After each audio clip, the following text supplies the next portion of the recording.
They say every town has its ghost story, that one house everyone whispers about. In my town, it was the old Blackwood Manor, perched on a hill overlooking the valley. It wasn't your typical haunted house with rattling chains or ghostly apparitions. No, Blackwood Manor was different. It was silent, utterly, unnervingly silent. For over a century, the house stood empty, but the stories were passed down like heirlooms. They said the original owner, a reclusive inventor named Alistair Blackwood, had built a machine in the basement, a machine designed to capture and silence sound forever. The legend goes that he activated it one stormy night, and the house, along with Alistair himself, fell into a permanent, deafening quiet. Most people dismissed it as folklore, but I was a paranormal investigator, or at least I wanted to be. Armed with more curiosity than common sense, I saw Blackwood Manor as my chance to prove the legends were real. My goal was simple: get inside, record evidence of this silence, and get out. I gathered my gear, EMF meters, thermal cameras, and most importantly, an array of highly sensitive audio recorders. Ironic, I know, to bring sound equipment to a place famous for its lack of it. One moonless October night, I decided it was time. The air was crisp and cold, carrying the scent of damp earth and decaying leaves. The manor loomed against the starry sky, its windows like vacant eyes. The iron gate groaned in protest as I pushed it open, the sound seeming unnaturally loud in the surrounding stillness. As I approached the heavy oak door, a strange sensation washed over me. It wasn't just quiet, it was an absence of sound, a pressure in my ears like being deep underwater. The front door was unlocked, which should have been my first warning sign. I stepped inside and the world went mute. The crunch of my boots on the dusty floor, the rustle of my jacket, the sound of my own breathing, all gone. I shouted, but no sound escaped my lips. It was like screaming into a vacuum. Panic began to bubble in my chest, but I pushed it down, reminding myself this was what I came for. I switched on my equipment. The EMF meter's needle immediately shot into the red, flickering wildly. My thermal camera showed cold spots drifting through the grand foyer like unseen currents. But the audio recorders? Nothing. Not a single decibel. The waveform on my main recorder was a perfectly flat line. It was scientifically impossible, yet here it was. The silence wasn't just an absence of noise, it was an active, oppressive force. I explored the ground floor, my flashlight beam cutting through the oppressive darkness. Dust motes danced in the light, suspended in the still air. Portraits with faded eyes followed me from the walls, their painted smiles seeming to mock my silent intrusion. Every room was a time capsule of decay, furniture draped in white cloths like sleeping giants. The pressure in my ears intensified with every step I took deeper into the house. It felt like the manor was squeezing the very air from my lungs. My heart hammered against my ribs, a frantic, silent drum I could feel but not hear. I made my way towards the back of the house, looking for the staircase to the basement. The legends all pointed there, to the source of the unnatural quiet.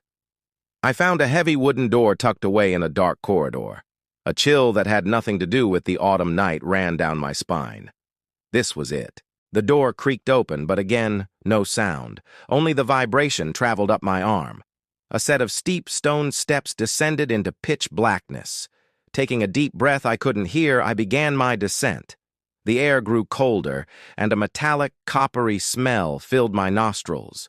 The pressure was almost unbearable now, a physical weight pushing down on me. My flashlight illuminated a vast, cavernous basement. In the center of the room stood the machine.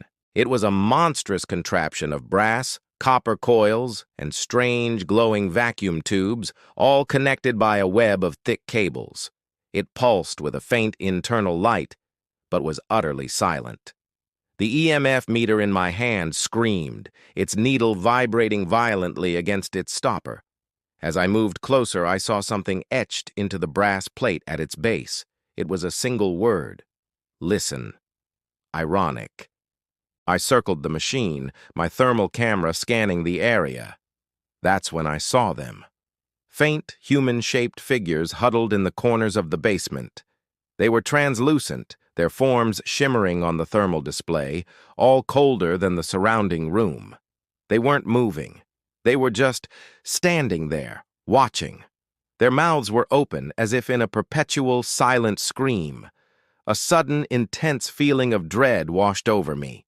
I wasn't just an observer here, I was a participant. I felt a pull, a strange magnetic force drawing me towards the machine. I resisted, my boots scraping silently against the stone floor. I realized then what the machine did. It didn't just silence sound, it captured it. It tore the sound from the world and along with it, the essence of whatever made it. These figures, they were the echoes of people who had been caught in its field. Their voices, their screams, their very last sounds were trapped inside that machine. I started backing away, my silent panic turning into pure terror. I had to get out. As I turned to flee, one of the figures moved. It drifted slowly from its corner, its translucent arm extending towards me. Its silent, screaming face was a mask of eternal agony. More figures began to stir, gliding towards me from the shadows. They weren't hostile, not in a physical sense. They were desperate. They were reaching for me, wanting something. My flight up the stairs was a silent, clumsy scramble. I burst through the basement door, slamming it shut behind me, the vibrations jarring my entire body. I didn't stop.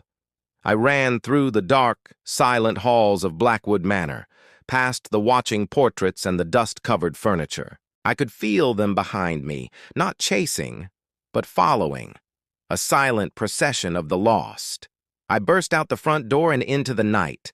The moment I crossed the threshold, sound rushed back in a deafening wave, the chirping of crickets, the rustling of leaves, the frantic, ragged sound of my own gasping breaths. It was the most beautiful thing I had ever heard.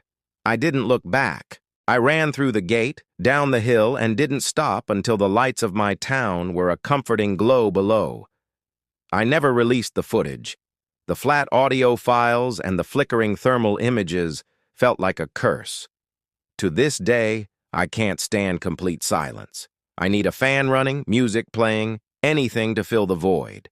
Because I know what true silence is. It's not empty. It's full. It's a prison. And in the basement of Blackwood Manor, the silent screams are still waiting, listening for the next sound to capture. Thank you so much for watching.